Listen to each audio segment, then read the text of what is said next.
Это кадры из лагеря недалеко от границы штатов Нью-Мексико и Колорадо. В ходе обыска полиция нашла здесь 11 детей, которые содержались без еды и воды, средств личной гигиены и обуви. Управляли лагерем 2 вооруженных мужчин и 3 женщины. Все они арестованы. Согласно судебным документам, один из них, Сирадж Ибн Вахадж, обучал детей пользоваться оружием и готовил их к нападениям на школы. Вахадж представляет большую угрозу для спасения из лагеря детей, а также угрозу для общества в целом, поскольку склонен к насилию и готов использовать огнестрельное оружие в преступных целях.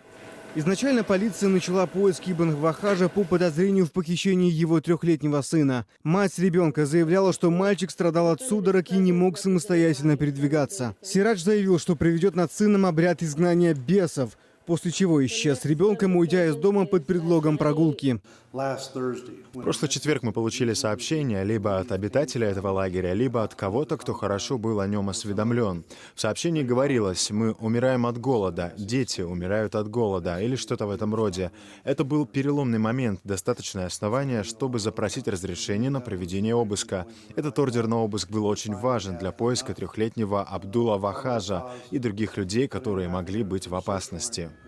Во время обыска в лагере нашли тело 3-летнего ребенка. Вскрытие показало, что это и есть сын арестованного Сираджа Вахаджа. Отец подозреваемого, по данным американских СМИ, известный в США мусульманский лидер и проповедник имам Сирай Вахадж. В интернете можно найти десятки видео с его проповедями на английском, где он рассказывает о единобожии и семейных ценностях. Сайхан Цинцаев. Настоящее время.